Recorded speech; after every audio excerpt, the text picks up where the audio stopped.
Olá, meus irmãos, graça e paz vinda do Senhor Jesus, a todos os irmãos em adoração. Fazer uma correçãozinha aí do vídeo passado. Eu disse que o próximo estudo seria de 1 Tessalonicenses capítulo 6. 1 Tessalonicenses só tem 5 capítulos.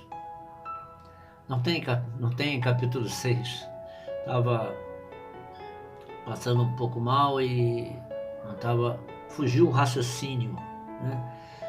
Então, vamos ao estudo de 2 Tessalonicenses, capítulo 1. Vamos dar sequência ao nosso estudo, amém? Então, sem mais delongas, vamos ao estudo de 2 Tessalonicenses. Agora, depois que Paulo enviou Timóteo à igreja de Tessalônica para trazer notícia de como eles estavam, como os irmãos perceberam, falei isso no vídeo passado. Paulo fica muito feliz de saber que eles perseveraram na presença de Deus, ou seja, continuaram vivendo uma vida justa e segura conforme o evangelho que foi apresentado a eles pelos apóstolos. Agora, nessa segunda carta de Tessalonicenses, como na maioria ou em todos os livros escritos pelo apóstolo Paulo, né, a grande maioria dos livros do Novo Testamento foi escrito pelo apóstolo Paulo. Nos primeiros vídeos que eu passei, isso foi explicado para os irmãos. Então, o que acontece? Ele começa escrevendo esse livro também da mesma forma, trazendo uma saudação e bênção aos crentes daquela igreja de Tessalonicenses. Então vamos lá, a leitura de 2 Tessalonicenses capítulo 1, se os irmãos quiserem acompanhar. Então vamos à leitura. Versículo 1. Paulo, Silvano e Timóteo, a igreja dos Tessalonicenses, ao Deus nosso Pai e no Senhor Jesus Cristo. Graças a vós e paz da parte de Deus, Pai e do Senhor Jesus Cristo. Sempre devemos, irmãos, dar graças a Deus por vós. Não é justo. Como é justo? Porque a nossa fé cresce muitíssimo. E o amor de cada um de vós transborda de uns para com os outros.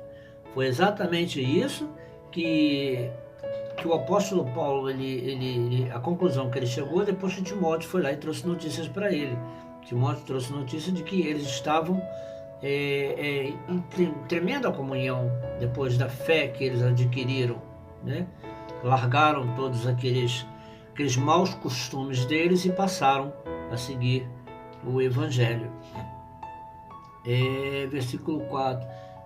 De maneira que nós mesmos nos gloriamos de vós nas igrejas de Deus, por causa de vossa constância e fé em todas as perseguições e aflições que suportais. Então vocês observem com atenção que a satisfação com que o apóstolo Paulo se dirige àqueles crentes, né? Ficaram firmes, perseveraram na palavra, permaneceram fiéis no Senhor. E com essa satisfação, com essa satisfação que eu acredito, que eu quero acreditar, que os pastores devem ficar quando olham suas ovelhas fiéis no Senhor, né? Versículo 5.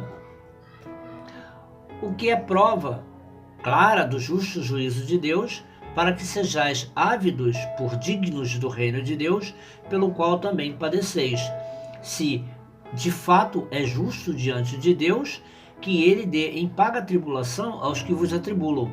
7. E a vós que sois atribulados, alívio juntamente conosco, quando do céu se manifestar o Senhor Jesus com os anjos do seu poder em chama de fogo. 8.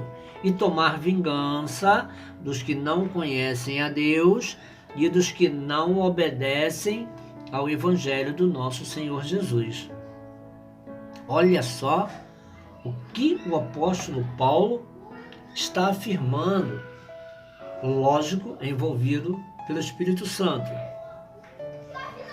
Preste atenção no versículo 8. Tomar vingança dos que não conhecem a Deus e dos que não obedecem ao Evangelho do nosso Senhor Jesus. Isto também serve para nós nos dias de hoje. Estamos andando em obediência a Deus? É bom a gente sempre fazer uma recapitulação da nossa vida para saber se estamos em obediência ou não. E prestarmos atenção no que é estar em obediência a Deus. Estamos tomando conhecimento de Deus? Porque, na verdade, Ele vai voltar, isso é fato.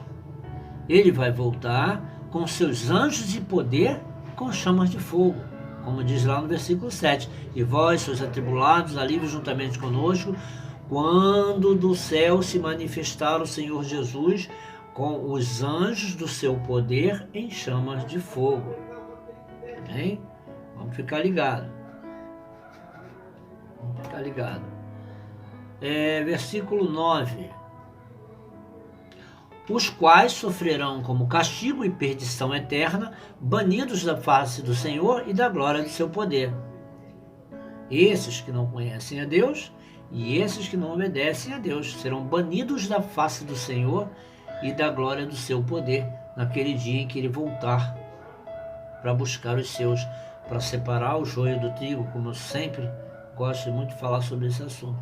Quando Ele vai separar o joio do trigo, o trigo vai ser separado e o joio vai ser separado em molhos e jogados no fogo, né? Então Ele vai voltar e vai dizer para os seus, para aqueles que são justos, para aqueles que obedecem a Deus, né? E para aqueles que conhecem a Deus, Ele vai dizer o seguinte: benditos filhos de meu Pai. Vamos continuar a leitura. Versículo 10. Quando naquele dia Ele vier para ser glorificado nos seus santos e para ser admirado em todos que tiverem crido, porquanto o nosso testemunho foi crido entre nós, entre vós. 11.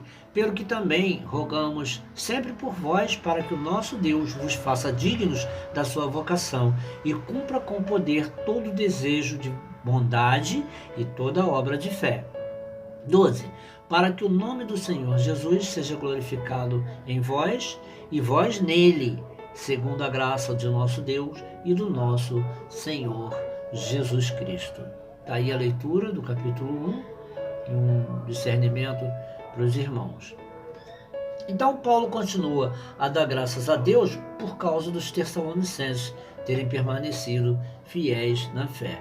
O comportamento deles em meio às lutas e dificuldades continua a estimular muito as igrejas. Comportamento. O que ele quer dizer com isso? Que o testemunho que eles davam, vivendo em justiça e crendo em Deus, né, continuava estimulando muito a muitos na igreja. E assim que nós devemos andar também, né? Em justiça e crendo em Deus, para que nós demos bons testemunhos, para que outras pessoas também observem e passam a seguir o caminho de Deus, passam a crer em Deus, passam a se converter, né? Porque nós não podemos obrigar ninguém a se converter. Nós precisamos sim dar bom testemunho de vida para que outros falem: ali vai o homem de Deus. Também possam também querer ser como nós, né? Porque nós estamos sendo como Jesus, nós estaríamos andando como Jesus, então eles gostariam de ser como nós. E ele inicia de forma mais enérgica, falando sobre o castigo de Deus, sobre que os que não conhecem a Cristo na segunda vinda. Porque a primeira vinda foi há 2000 anos atrás. Agora, quando ele vir, ele vai vir para buscar os seus. Então, essa segunda vinda é exatamente isso que ele está dizendo. Ele inicia de forma mais enérgica, falando sobre o castigo de Deus sobre os que não conhecem a Cristo na segunda vinda e como Deus glorificará os seus santos. Ele Ele explica isso no decorrer da leitura. Por fim, ele ora, a fim de que o próprio Deus cumpra seu bom propósito na vida de cada um deles, de uma forma gloriosa, e como o bom nome de Jesus será glorificado neles. Viram? O nome de Jesus tem que ser glorificado na nossa vida. Nunca o nosso nome pode ser glorificado, e sim o nome de Jesus.